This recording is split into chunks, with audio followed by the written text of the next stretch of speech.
ناظرین، یہ پاکستان اور بھارت کے درمیان ٹاکرے کی بہت ہی اندر کی خبروں کے ساتھ میاں طاہر موجود ہوں۔ میں آج آپ کو یہ بتاؤں گا کہ یہ بھارت کو جو نقصان ہوا ہے، جس کا پاکستان نے بتایا ہے کہ یہ نقصان ہوا ہے، لیکن حقیقت ہے کیا؟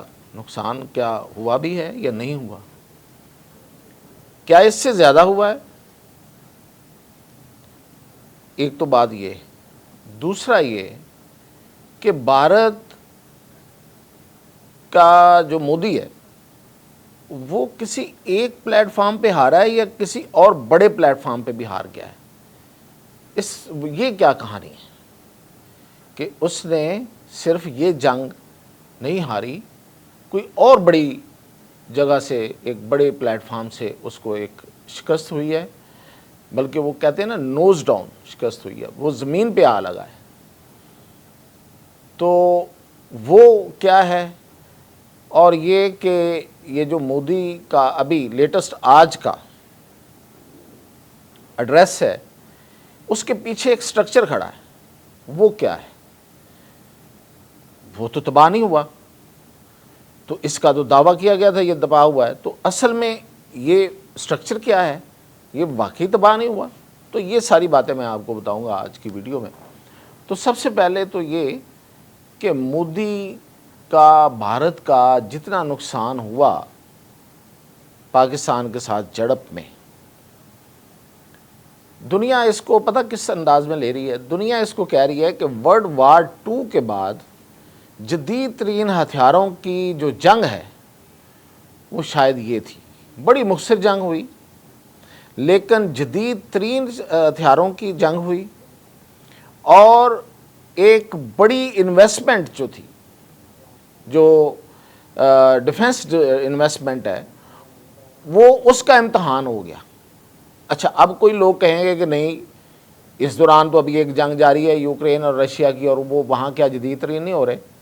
دیکھیں، یوکرین جو ہے اس کے پاس ٹیکنالوجی یورپ کی دی ہوئی ہے، اور پھر یہ کہ وہ یوکرین خود جس پہ حملہ کیا گیا وہ کوئی بہت بڑی اس کے پاس کوئی ڈیفنس پاور تھی بھی نہیں، کوئی فائر پاور بڑی نہیں تھی، ایک طرف ہی سب کچھ تھا، وہ یک طرفہ تھا۔ یہ ہے جہاں پہ اصل مقابلہ ہوا ہے کہ انڈیا جو ہے اس کے پاس وہ دنیا کا 4th فائر پاور، یعنی کہ جنگی تیاریوں، جنگی ساز و سامان اور جنگ کے لیے جو پیسے خرچ کرنے ہوتے ہیں، کہ کتنے پیسے کوئی خرچ کرتا ہے، اس میں انڈیا کا دنیا میں 4تھا نمبر ہے، اور تیسرا ہونے والا ہے، یعنی کہ وہ تیسری پوزیشن پہ آنے والا ہے، وہ جرمنی سے اوپر آ رہا ہے، یعنی کہ پہلے نمبر پہ امریکہ، دوسرے نمبر پہ رشیا، اور رشیا چائنا کے بعد اس کا نمبر آنے والا ہے، شاید یہ تیسری پوزیشن اپنی طرف سے سیکھ کر رہا ہے 4تھی پوزیشن پہ، اس لیے کہ یہ پیسہ بہت خرچ کیا ہے انہوں نے اتنا پیسہ خرچ کیا اپنے ڈیفنس پہ، انٹرنلی ہتھیار بنانے پہ بھی اور باہر سے خریدنے پہ بھی۔ تو یہ تو ایک تو دنیا اس کو اس طرح سے دیکھ رہی ہے کہ یہ ایک عجیب فینومنا تھا، اور جس میں فاتح کون ہے؟ پاکستان ہے۔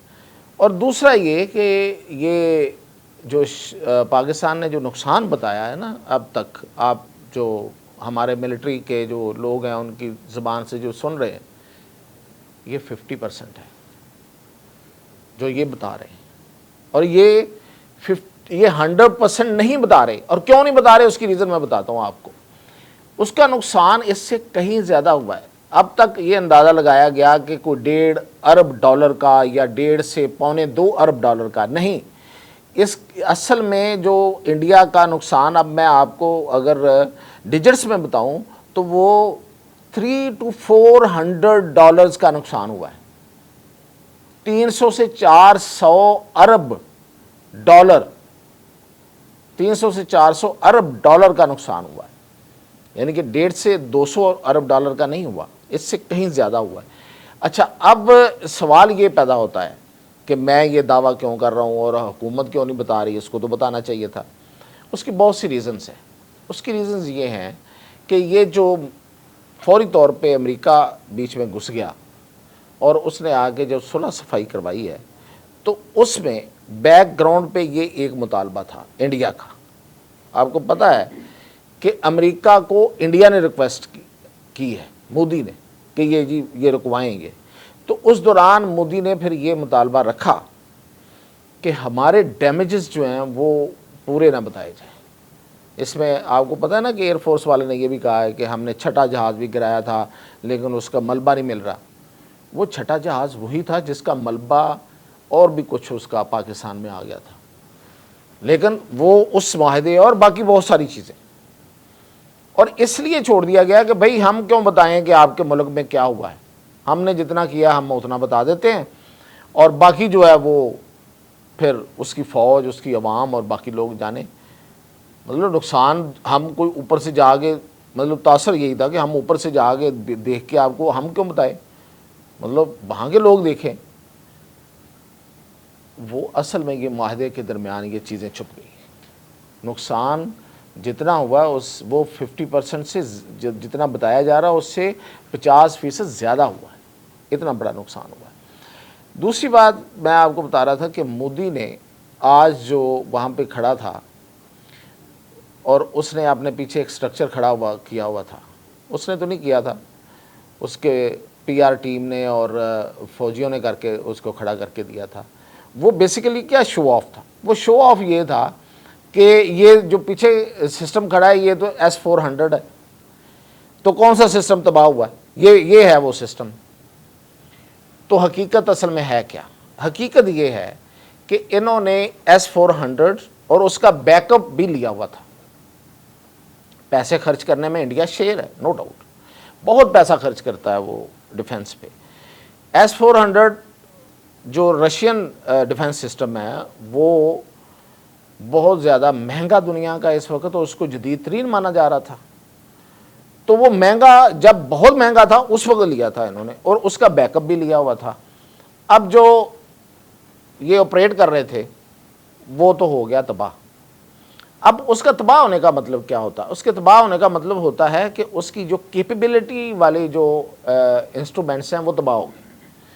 تو باقی لوہا رہ گیا نا جی، مطلب لوہے کا ہی بنا ہوتا ہے، باقی لوہا رہ گیا.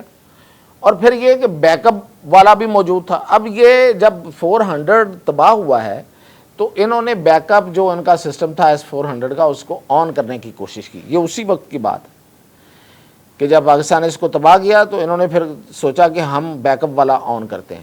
وہ آن نہیں ہوا. انہوں نے ہنگامی طور پہ رشیا سے رابطہ کیا اور انہوں نے کہا جی کہ آپ اپنے ایئر فورس کے ذریعے اپنے انجینئرز کو بھیجیں ہمیں، تاکہ اس کو. رشیا نے اس پہ کوئی رسپانس نہیں دیا. جی یہ سب سے بڑی خبر میں آپ کو بتا رہا ہوں کہ رشیا نے رسپانس نہیں دیا. انہوں نے کہا، انہوں نے ان کا مطلب نہ کہی نہ ہاں کہی، وہ آئے ہی نہیں اس کو آن کرنے کے لیے. تو آپ ایک لوہے کا سٹرکچر پیچھے کھڑا کر کے تو یہ شو آف کریں کہ جی ہمارا سسٹم بچا ہوا ہے. ایسا نہیں ہے. اگر بچا ہوتا تو پھر یہ ساری جو تباہی ہوئی ہے جو میں بتا رہا ہوں کہ جس کا ابھی صرف 50% بتایا جا رہا ہے، تو وہ کیسے ہو جاتی؟ وہ روک لیتے اس کو. اور پھر یہ کہ رشین کیوں خاموش رہے، رشین نے یہ جو کولڈ شولڈر کیوں دیا، یہ بڑی کہانی ہے. اس کے پیچھے اصل ایشو یہ ہے کہ جو برکس ہے، برکس ایک تنظیم ہے، ایک تجارتی ملکوں کے درمیان ایک تجارتی تنظیم ہے. اس میں برازیل ہے، اس میں رشیا ہے، اس میں انڈیا ہے، اس میں چائنا ہے. اسی لیے اس کا نام ان کے ملکوں کے پہلے حروف کے ساتھ اس کو برکس کا نام دیا گیا. یہ جو تنظیم ہے یہ امریکہ کو بڑی کھلتی ہے، امریکہ کے لیے بڑی خطرہ سمجھتا ہے امریکہ اپنی خاص طور پہ جو اس کی G20 ہے اور G7 کنٹریز ہیں، وہ اس کو اپنے لیے خطرہ سمجھتے ہیں کہ یہ بلاک نہیں بننا چاہیے. یہ بلاک فلورش کر رہا تھا، بڑا کامیاب جا رہا تھا، اور اس کی بنا پہ اس کے پلیٹ فارم سے بینک بننے کا ایک پلان تھا جو کہ IMF کے برابر میں یہ لا رہے تھے کہ IMF کے برابر میں ایک مالیاتی ادارہ بھی بنایا جائے اور ورلڈ بینک کے مقابلے میں ایک بینک بھی بنایا جائے. تو یہ ساری منصوبہ بندی ہو رہی تھی. ظاہر ہے کہ کوئی بھی کام جو ہوتا ہے اس کی کچھ سیکریسیز ہوتی ہیں، تو وہ جو پارٹنرز ہوتے ہیں ان کو تو پتہ ہوتا ہے کہ ہمارے درمیان کیا ڈسکس ہو رہا ہے، اور دوسروں کو اگر آپ بتائیں گے تو اس کا مطلب آپ نے اپنی جو سیکریسی ہے وہ آؤٹ کر دی. آپ غدار کہلائے, آپ نے غداری کی. تو وہ مودی نے کی.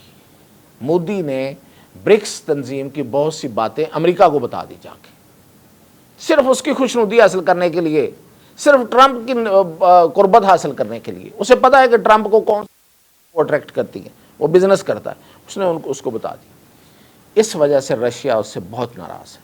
تو مودی جو ہے وہ نہ گھر کا رہا نہ گارڈ کا رہا, وہ اب رشیا کا بھی نہیں رہا. وہ اپنے عوام میں اور اپنے افواج میں اور سب میں تو ذلیل و خوار تھا. اب وہ اور جو اس نے فرانس کے ساتھ کیا ہے, ان کے جہازوں کے ساتھ, اور اس کمپنی کو ڈبو دیا ہے. کمپنی ڈوب رہی ہے نا جی, اس پہ سوالوں مطلب لوگوں کے کوشچنز اٹھ رہے ہیں. اب ان کا سودا کو کیوں خریدے گا؟ حالانکہ ان کے سودے میں خرابی نہیں تھی, اس کو چلانے والوں میں خرابی تھی, لیکن وہ بھی مودی کے ہاتھوں ہوا. تو اب دوسرا جو اس کو غدار قرار دیا ہے, یعنی کہ جو گھر کا تو نہیں رہا تھا, یہ گھاٹ جہاں پانی پیتا تھا جا کے رشیا کا, وہاں کا بھی نہیں رہا. تو یہ ہے دھوبی کا ٹیش ٹیش. تو اجازت دیجئے, مزید اپڈیٹ کے ساتھ حاضر ہوں.